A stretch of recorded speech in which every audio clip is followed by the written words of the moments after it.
Hello my dear students, welcome to the Shubh classes. आज हम start करने जा रहे हैं क्लास 8 की एनसीईआरटी बुक का chapter number 1 rational numbers.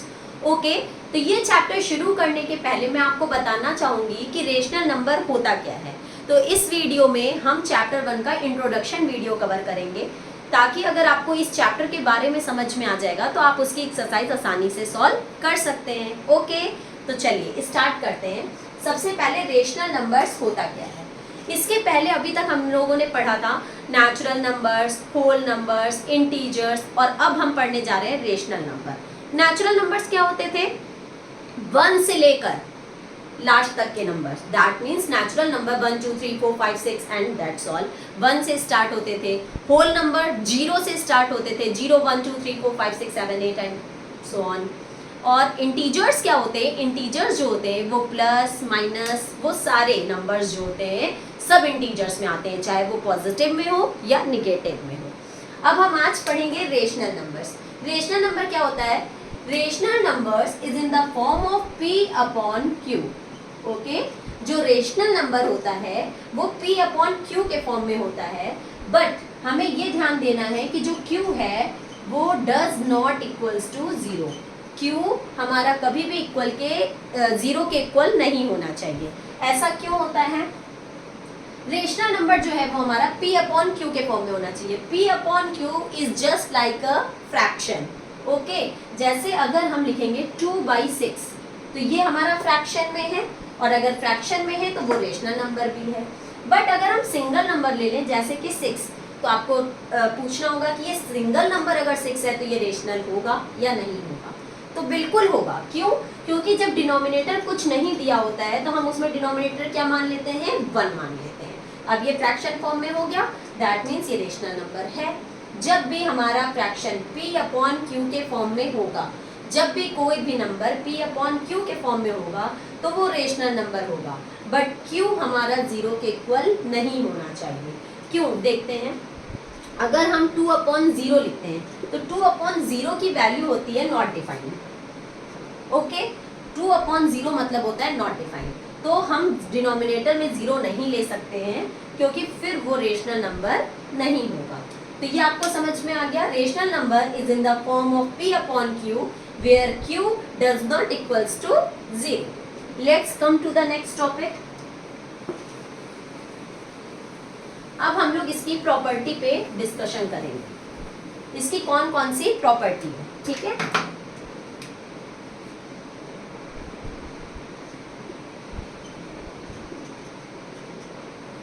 Properties. तो सबसे पहले हम इसकी पहली प्रॉपर्टी पढ़ेंगे, दैट इज क्लोजर प्रॉपर्टी।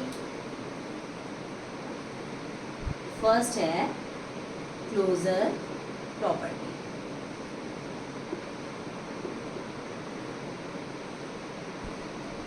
देखिए स्टूडेंट्स, क्लोजर प्रॉपर्टी में क्या होता है?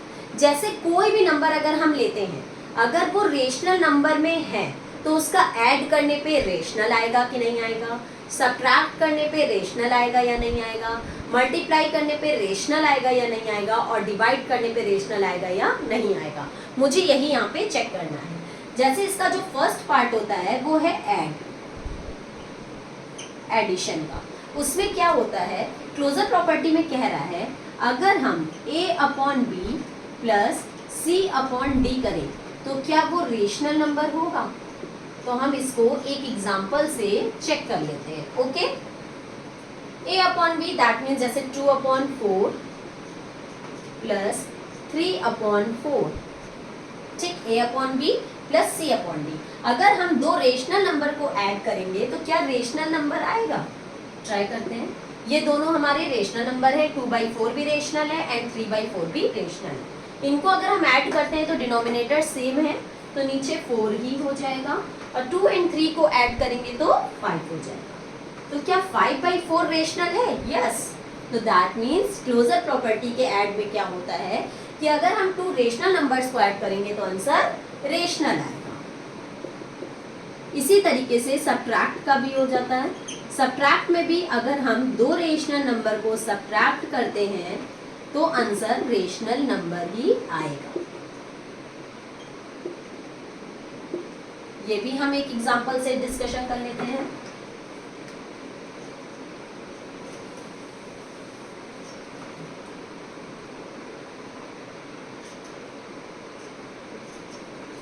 इसमें भी डिनोमिनेटर सेम है और 8/4 भी रेशनल नंबर है और 3/4 भी रेशनल नंबर है। तो 8 में से 3 जाएगा तो 5/4। अब 5/4 भी हमारा रेशनल नंबर है। दैट मीन्स जब हम a/b में से c/d को सब्ट्रैक्ट करेंगे, दैट मीन्स जब 2 रेशनल नंबर को सब्ट्रैक्ट करेंगे तो आंसर हमारा रेशनल ही आएगा। इसका थर्ड पार्ट मल्टीप्लिकेशन।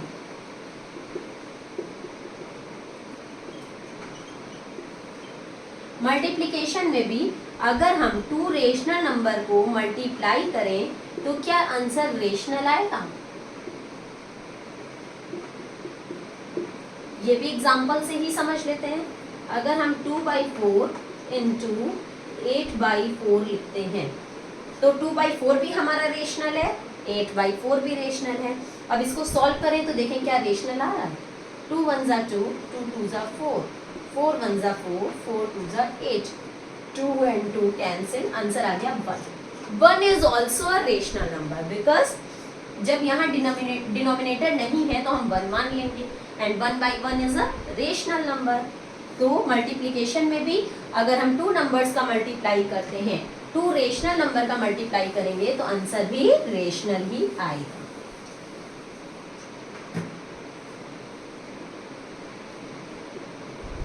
इसी तरीके से डिवीजन में भी होगा कि अगर हम 2 रेशनल नंबर का डिवाइड करेंगे तो भी आंसर रेशनल ही आएगा। इसका मैं एग्जांपल नहीं बता रही हूँ, नहीं तो वीडियो बहुत लंबी हो जाएगी, फिर आप बोर होने लगोगे।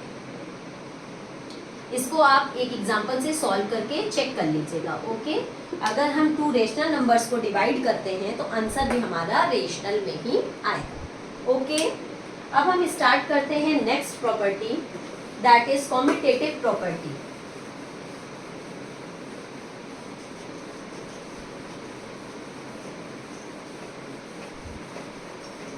अगर आपको कुछ भी नहीं समझ में आता है तो आप मेरे ऐप पे जाके शुभ क्लासेस के नाम से ऐप है प्ले स्टोर पे, आप वहां जाके हमसे डाउट्स पूछ सकते हैं।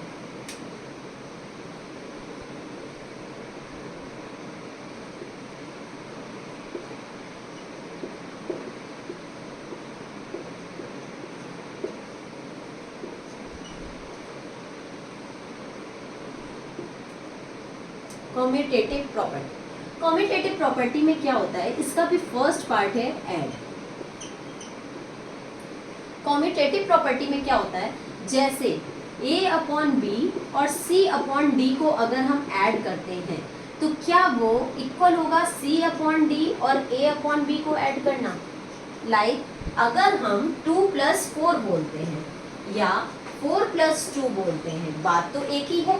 2 में 4 ऐड करेंगे तब भी 6 आएगा और 4 में 2 ऐड करेंगे तब भी 6 आएगा, तो दोनों का मतलब एक ही है। और इसी को अगर हम रेशनल नंबर बना देते हैं, वैसे ये भी रेशनल है, क्यों? क्योंकि इसके नीचे अगर डिनोमिनेटर नहीं है तो हम 1 मान लेते हैं। क्यों?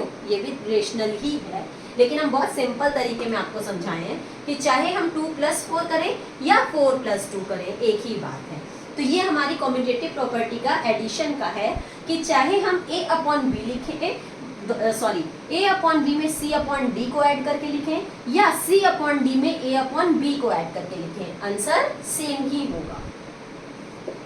इसका सेकंड पार्ट है सब्ट्रैक्ट। सब्ट्रैक्ट में कह रहा है क्या a/b में से c/d को माइनस करें या c/d में से a/b को माइनस करें, क्या ये इक्वल होगा? ये भी ट्राई कर लेते हैं।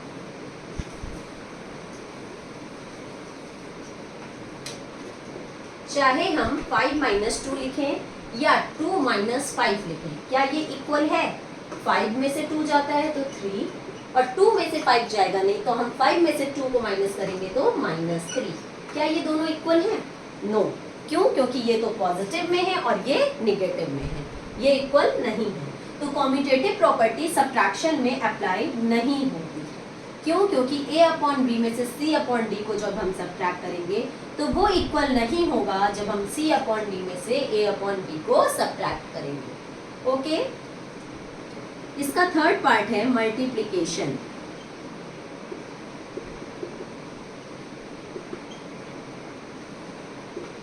मल्टीप्लिकेशन में भी ऐसे ही है। अगर हम a/b को c/d से मल्टीप्लाई करें तो क्या वो इक्वल होगा C अपॉन डी को A अपॉन बी से मल्टीप्लाई करने के? वो भी चेक कर लेते हैं। 2 इंटू 4 लिखें या 4 इंटू 2 लिखें, बात तो एक ही है। क्यों?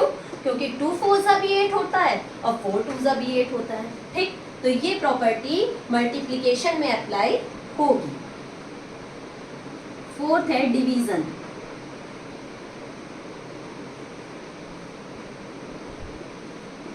A अपॉन बी को अगर हम C अपॉन डी से डिवाइड करते हैं या C अपॉन डी को A अपॉन बी से डिवाइड करते हैं, तो क्या ये इक्वल होगा? ये भी एक बार हम ट्राई कर लेते हैं। देखिए, चाहे हम 4 डिवाइडेड बाई 2 लिखें या 2 डिवाइडेड बाई 4 लिखें, क्या ये इक्वल है? देख लेते हैं। 4 डिवाइडेड बाई 2 का क्या मतलब हुआ? Like this. And 2 divided by 4 का क्या मतलब हुआ? Like this. 2 1 जा 2, 2 2 जा 4, 2 1 जा 2, 2 2 जा 4। इसकी वैल्यू आ गई 2/1 और इसकी वैल्यू आ गई 1/2। क्या ये इक्वल है? नहीं। दैट मीन्स ये प्रॉपर्टी डिवीजन में भी अप्लाई नहीं होगी। कम्यूटेटिव प्रॉपर्टी केवल एडिशन और मल्टीप्लिकेशन में अप्लाई होगी, सब्ट्रैक्शन एंड डिवीजन में अप्लाई नहीं होगी।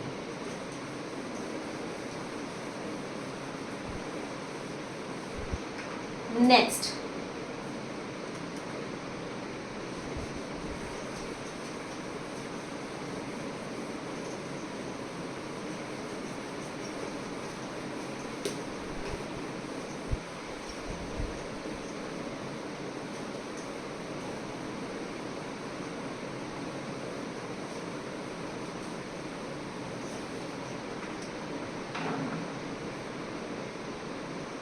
थर्ड है एसोसिएटिव प्रॉपर्टी।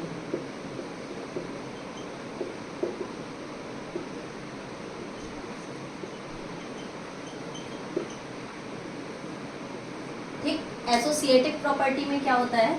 इसका भी जो फर्स्ट पार्ट है वो है ऐड।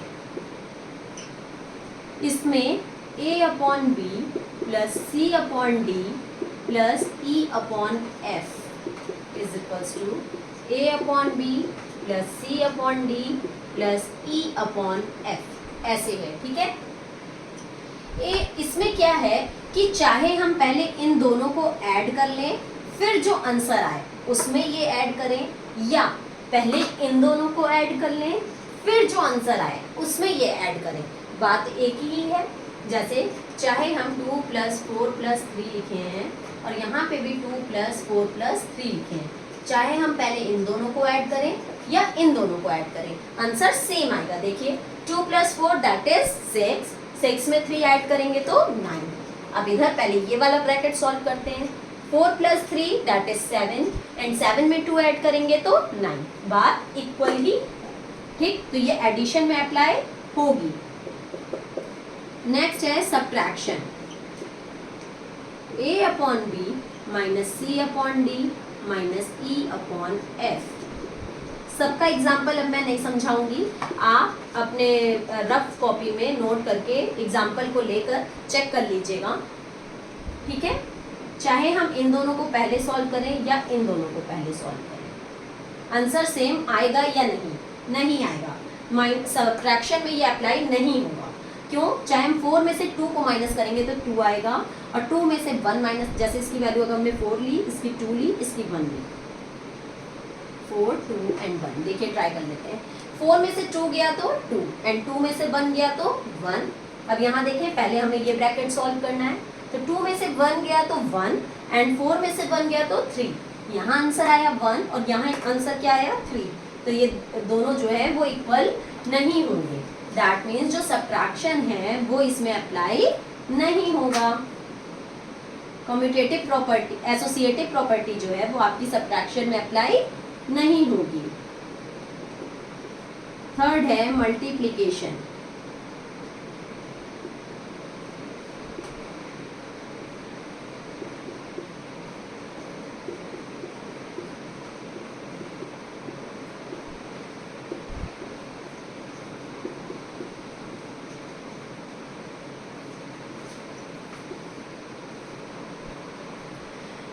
एसोसिएटिव प्रॉपर्टी आपकी मल्टीप्लिकेशन में अप्लाई होगी, क्योंकि चाहे हम 4 इंटू 2 करें, उसके बाद इसको 3 से मल्टीप्लाई करें, या हम इसको पहले मल्टीप्लाई करें फिर इससे मल्टीप्लाई करें, आंसर सेम आएगा। 4 2 ज़ा 8, 8 3 ज़ा 24, इधर देख लेते हैं 2 3 ज़ा 6, 6 4 ज़ा 24, आंसर सेम ही आएगा। तो एसोसिएटिव प्रॉपर्टी आपकी मल्टीप्लिकेशन में भी अप्लाई होगी।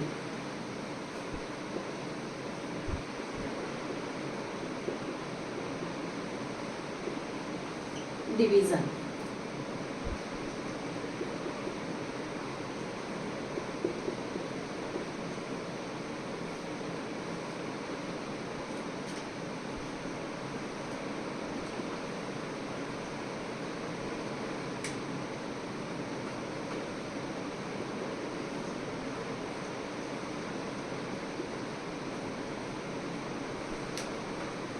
एसोसिएटिव प्रॉपर्टी आपकी डिवीजन में अप्लाई नहीं होगी। Okay,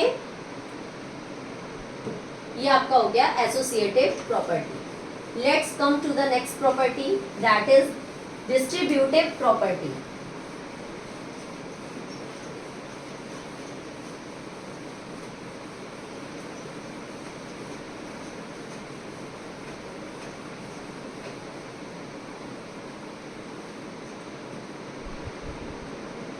Fourth property is distributive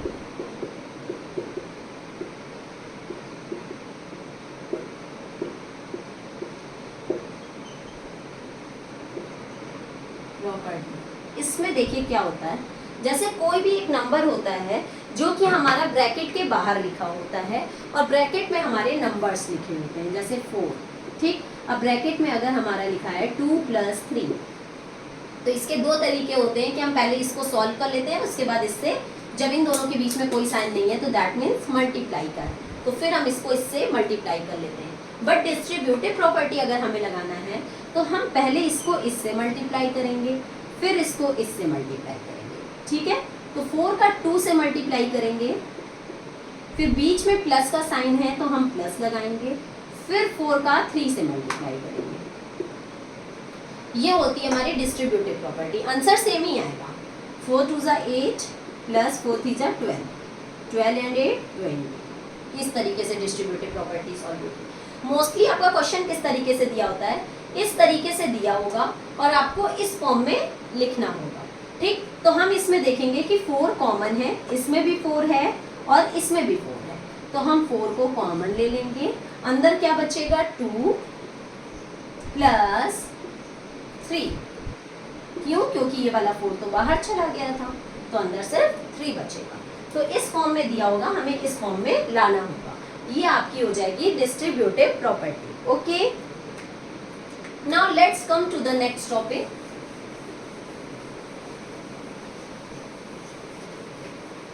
that is additive inverse. Okay, additive inverse क्या होता है?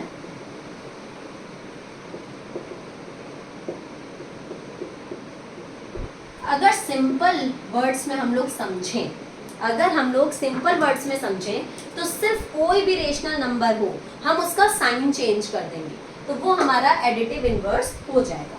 जैसे अगर 2/3 दिया है, हमें इसका एडिटिव इनवर्स निकालना है तो वो हो जाएगा -2/3। ओके, जैसे अगर -4/5 दिया है, इसका एडिटिव इनवर्स निकालना है तो ये निगेटिव है तो पॉजिटिव हो जाएगा, दैट इज 4/5। इस तरीके से हम एडिटिव इनवर्स निकालते हैं। नाम से ही क्लियर हो रहा है एडिटिव इनवर्स, मतलब कि अगर इनके जो ये मतलब साइन हमने चेंज किया है, अगर हम इनको ऐड कर देते हैं तो आंसर क्या आना चाहिए, 0। अगर ये प्रॉपर्टी हमारी लगती है तो आपका आंसर करेक्ट है। लाइक 2/3 एक चेक कर लेते हैं, प्लस ऐड करना है अपोजिट साइन से, अगर प्लस था तो माइनस से और माइनस था तो प्लस से। अगर हम दोनों को ऐड करते हैं तो आंसर क्या आना चाहिए, 0। प्लस माइनस माइनस 2/3, 2/3 में से 2/3 गया तो 0, आंसर क्या आ गया, 0। दैट मीन्स ये एडिटिव इनवर्स की प्रॉपर्टी होती है कि जो भी रेशनल नंबर है अगर वो पॉजिटिव है तो उसको उसके निगेटिव के साथ ऐड कर लो, निगेटिव है तो उसको उसके पॉजिटिव के साथ ऐड कर लो, और अगर ऐड करने पे 0 आ रहा है तो वो उसका एडिटिव इनवर्स होगा। नेक्स्ट है मल्टीप्लिकेटिव इनवर्स।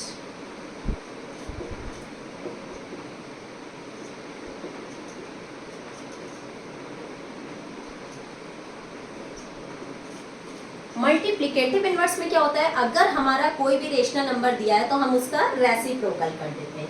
रेसिप्रोकल का मतलब जो न्यूमरेटर है उसको डिनोमिनेटर बना देते हैं और जो डिनोमिनेटर है उसको न्यूमरेटर बना देते हैं। लाइक 2/3 है तो इसका मल्टीप्लिकेटिव इनवर्स क्या होगा, 3/2। इसमें साइन नहीं चेंज करते हैं, अगर पॉजिटिव है तो पॉजिटिव में ही रखेंगे और अगर निगेटिव है तो निगेटिव में ही रखेंगे। जैसे -2/3 है तो हो जाएगा -3/2।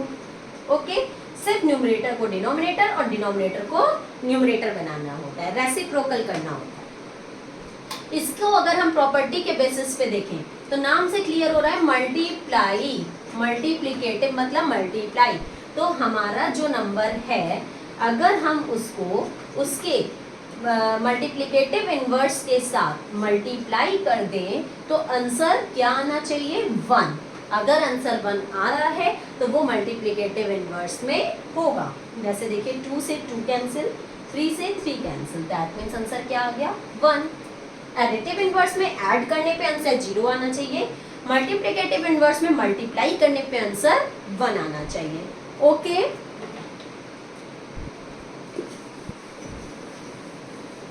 let's come to the next topic, that is किसी भी रेशनल नंबर को हम नंबर लाइन पे कैसे रिप्रेजेंट करते हैं। ठीक, नंबर लाइन पे किसी भी नंबर को अगर हमें रिप्रेजेंट करना है तो हम कैसे रिप्रेजेंट करेंगे।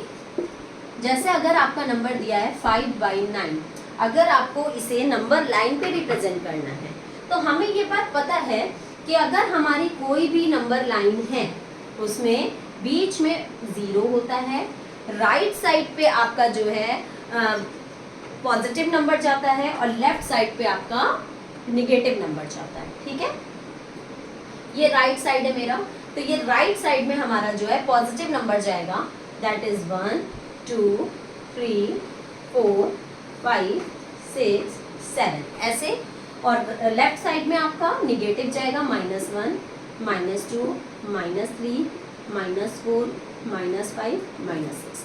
ये तो हम शुरू से ही पढ़ते आ रहे हैं तो इसके बारे में तो आपको पता होगा। बट अगर कोई रेशनल नंबर है तो हम उसे कैसे रिप्रेजेंट करेंगे। ये 5/9 है, अगर हमें इसे रिप्रेजेंट करना है तो ये हमारा क्या है, पॉजिटिव में है। पॉजिटिव में है तो हमें लेफ्ट साइड से कोई मतलब नहीं है, हमें किधर रिप्रेजेंट करना है, राइट साइड में। ओके, चलिए हम रिप्रेजेंट करके देखते हैं।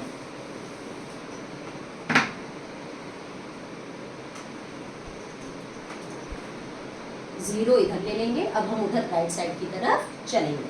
अगर हमें लेफ्ट साइड में रिप्रेजेंट करना होता तो हम 0 इधर ले लेते और फिर इधर हम रिप्रेजेंट करते। ठीक, हमारा डिनोमिनेटर क्या है, 9, तो हम स्टार्ट करेंगे डिनोमिनेटर 9 से।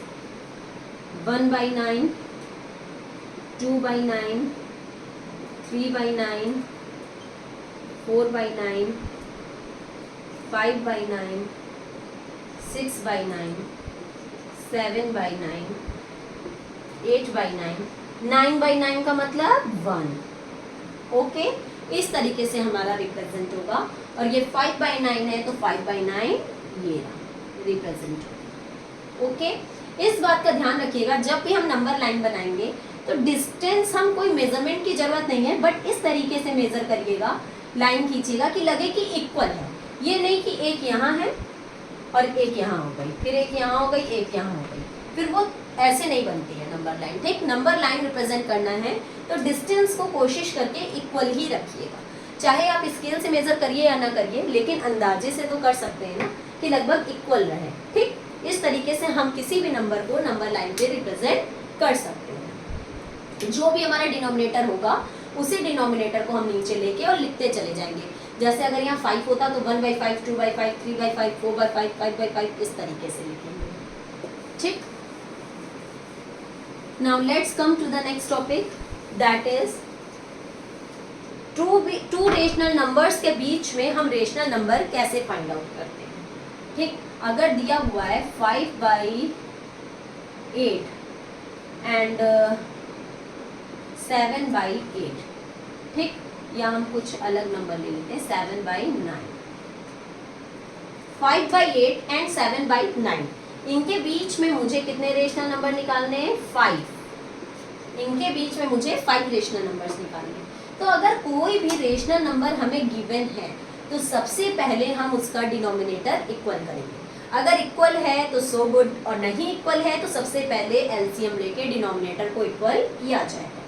तो 8 और 9 का अगर हम एलसीएम लेते हैं तो आएगा 72। तो हम इसको 72 से पहले इक्वल कर लें। 8 की टेबल में 72 9 बार में, तो नीचे 9 से मल्टीप्लाई तो ऊपर भी 9 से मल्टीप्लाई, एंड 9 की टेबल में 72 8 बार में, तो ऊपर भी 8 से मल्टीप्लाई, ठीक। 5 9 45 अपॉन 8 9 72, 7 8 56 अपॉन 9 8 72। देखिए आ गया। हमें 5 रेशनल नंबर्स निकालने हैं, बट इनके बीच में हमारे काफी नंबर्स हैं 45 एंड 56 के बीच में। That is 46/72, 47/72, 48/72, 49/72, 50/72, 51/72, 52/72, 53/72, 54/72, 55/72। कितने सारे रेशनल नंबर्स हैं। तो इनमें से आप कोई भी 5 रेशनल नंबर्स लिख सकते हैं। सब 1 2 3 4 5 6 7 8 9 10 रेशनल नंबर्स। सपोज अगर कह दे कि 20 रेशनल नंबर्स निकालो, बट इनके बीच में तो हमारे 10 ही रेशनल नंबर्स आ रहे हैं, तो 8 और 9 का एलसीएम 72 होता है। बट इसके अलावा भी तो कुछ ऐसे नंबर होंगे जो 8 की टेबल में भी आते होंगे, 9 की टेबल में भी आते होंगे, वो हम देख लेंगे और उससे हम कर लेंगे। चाहे तो हम ऐसे इसको ऐसे 2 से मल्टीप्लाई कर लो, या ऐसे कर सकते हैं, जैसे 1 मिनट बताते हैं।